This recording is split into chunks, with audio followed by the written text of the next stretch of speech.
Agar siz yaqinda biznes boshlagan bo'lsangiz, ehtimol o'zingizga qanday qilib ish haqqi to'lanishi kerakligi haqida o'ylayotgandirsiz.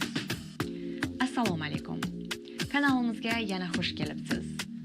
Bu videoda sizga 2025-yil qoidalariga mos ravishda yakka a'zolik Single Member LLC egasi sifatida o'zingizga qanday maosh yoki daromad olishni tushuntirib o'taman.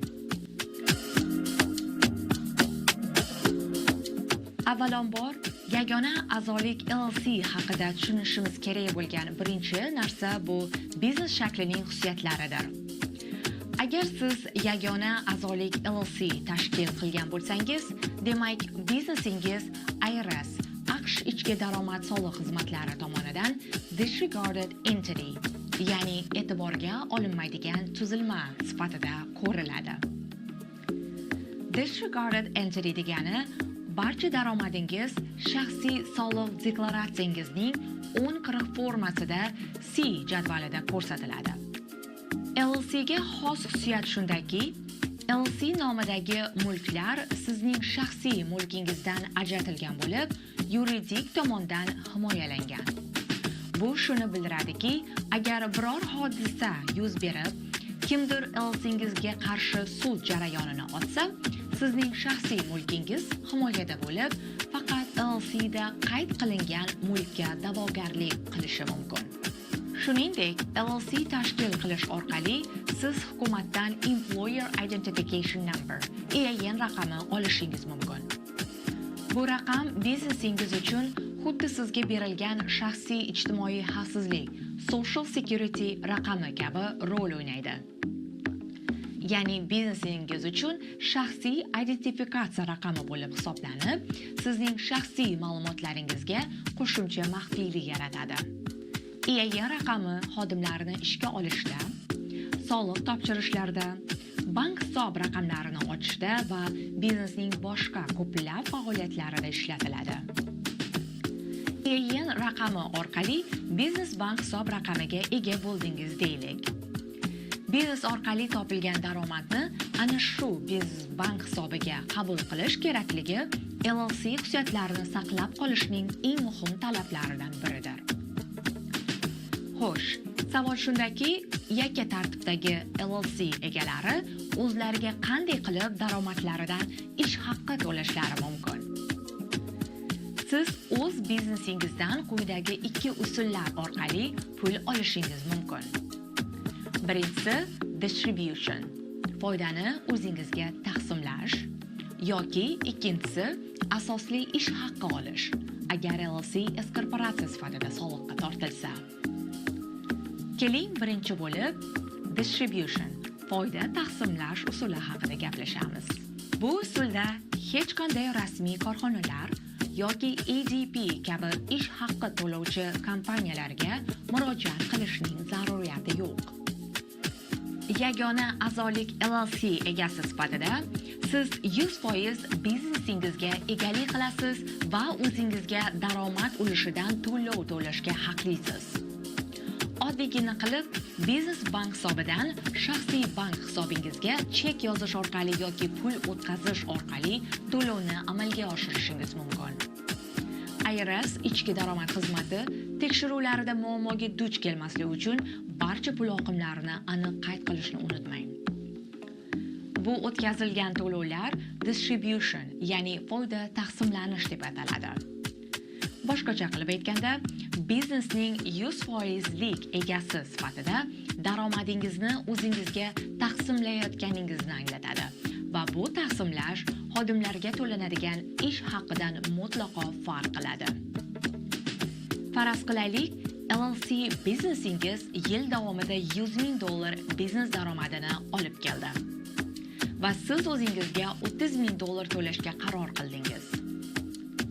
Oddiy qilib, bu $30,000 biznes bankidan shaxsiy bankingizga o'tkazish kifoyadir. Lekin muhim soliq qoidasi shundaki, bu $30,000 distribution foyda taqsimoti biznes chegirmasi yoki xarajati sifatida daromad soliq deklaratsiyangizda ko'rsata olmaysiz. Chunki distribution foyda taqsimoti Bu shunchaki biznes foydasini egasiga ko'chirish hisoblanadi. Ular xizmatlar yoki biznesni yuritish xarajatlari uchun to'lovlar emas. IRS ichki daromad xizmati faqat oddiy va zarur biznes xarajatlarni chegirma sifatida tan oladi. Yagona a'zolik LLC egasi xodim sifatida ko'rilmaganligi sababli distributionni, ya'ni foyda taqsimotini xodimga ish haqi to'lovi kabi chegirma qilish mumkin emas. Taqsimlashning xodimlarga ish haqi to'lashdan katta farqi ham mana shunda. Xodimlarga ish haqi to'lasangiz, bu to'lov oddiy va zarur biznes xarajatlari hisoblanib, soliq chegirmasini da'vo qila olasiz. Lekin o'zingizga yagona a'zolik LLC egasi sifatida to'layotgan pulga biznes xarajati sifatida soliq chegirmasini ola olmaysiz. Bu ko'pgina tadbirkorlarni o'ylantirib qoladi. Ayniqsa bizneslari moliyaviy kengayish jarayonini boshidan kechirayotgan bo'lsa. Chunki biznes daromadi ko'paygan sari LLC egalari shunga yarasha o'zlariga ko'proq ish haqi to'lashni xohlashadi. Lekin har safar o'zlariga to'layotgan to'lovlarni chegirma qilib, daromad solig'ini kamaytira olmaganlarida, u holda daromad solig'ini kamaytirish uchun nima qilish mumkin degan savollar bilan murojaat qilishlari tabiiy holdir. Bu holatda yuqorida aytib o'tilgan ikkinchi usul, ya'ni asosli ish haqi olish usuli bu tadbirkorlar sharoitida yordam berishi mumkin. Agar siz $50,000 yoki undan yuqori miqdorda sof daromadlarni kuzatayotgan bo'lsangiz, S-korporatsiya shakliga o'tishni o'ylab ko'rishning ayni paytidir. Chunki siz nafaqat ish haqi soliq chegirmalarini olish imkoniga ega bo'lasiz, balki yana 15.3% o'z-o'zini band qilish, self-employment soliqlarini kamaytirishga ham erishasiz. LLC dan S-korporatsiyaga o'tish uchun 2553 va 8832 formalarini IRSga topshirish kerak. Bu LLCni S-korporatsiya sifatida soliqqa tortish uchun rasmiy ariza. S-korporatsiya shakli LLC kabi yuridik himoya, maxfiylik va EIN raqamidan foydalanish xususiyatlarini taqdim qilsa-da, uning o'ziga xos boshqa xususiyatlari va farqlari bilan tanishib chiqsak, foydadan xoli bo'lmasdi. Ulardan biri, siz biznes egasi sifatida o'zingizga reasonable salary, ma'lum bir bozor darajasida asosli ish haqqi belgilashingiz va to'lashingiz shart. Shuningdek, S-korporatsiya bo'lsangiz, 1040 formasiga qo'shimcha sifatida alohida 1120S biznes soliq deklaratsiyasini ham 15-martga qadar topshirishga majbursiz.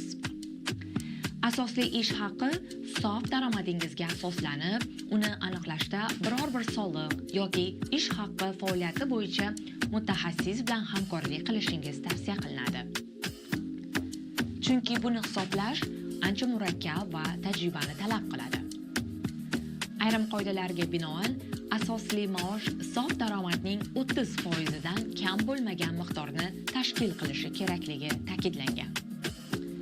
Shunga asoslanib, keling bugungi video taqdimoti uchun $100,000 soliqqa tortiladigan daromaddan eng kamida $30,000 atrofida asosli maosh olishni belgilangan deb hisoblaymiz.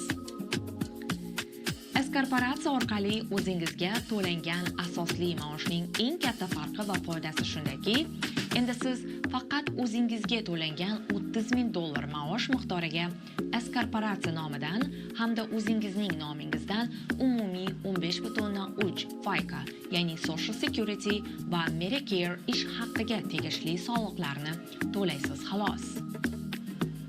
LLC egasi sifatida esa bu 15.3 o'z-o'zini band qilish, self-employment solig'i hisoblanib, butun $100,000 sof daromadingizga tortiladi. S-korporatsiya shaklining yana bir muhim xususiyatlaridan biri shundaki, u QBI, Qualified Business Income, ya'ni maxsus biznes daromad chegirmasini olish imkoniyatini ham beradi. QBI maxsus biznes daromad chegirmasi bo'lib, bu sizga S-korporatsiya va ayrim LLC daromadidan IRS yaxshi ichki daromad soliq xizmatlari tomonidan berilgan 20% imtiyoz chegirmasidir. Agar S korporatsiya shakliga vaqtida o'tilmasa, LLC shakli sizga soliq nuqtai nazaridan zarar yetkazishi mumkin. Yagona a'zolik LLC qulay va oddiy shakl bo'lsa-da, daromad oshgani sari soliq yukini kamaytirish uchun S korporatsiya shakliga o'tish foydali bo'lishi mumkin. S korporatsiya orqali siz o'zingizga asosli ish haqi belgilab, self-employment solig'ini kamaytirishingiz va QBI chegirmasidan foydalanishingiz mumkin. To'g'ri tuzilgan biznes strukturasi nafaqat soliqda yengillik, balki biznesingiz barqarorligi uchun ham muhimdir. Shu tariqa, agar siz yakka a'zolik LLC egasi bo'lsangiz, qanday qilib foydani taqsimlash va o'zingizga qanday qilib asosli ish haqqi to'lash mumkinligi haqida yaxshiroq tushunchaga ega bo'ldingiz degan umiddaman. Agar bu video siz uchun foydali bo'lgan bo'lsa, like bosishni va kanalimizga obuna bo'lishni unutmang. Savollaringiz bo'lsa, izohlarda qoldiring. Keyingi videolarda ko'rishguncha salomat bo'ling.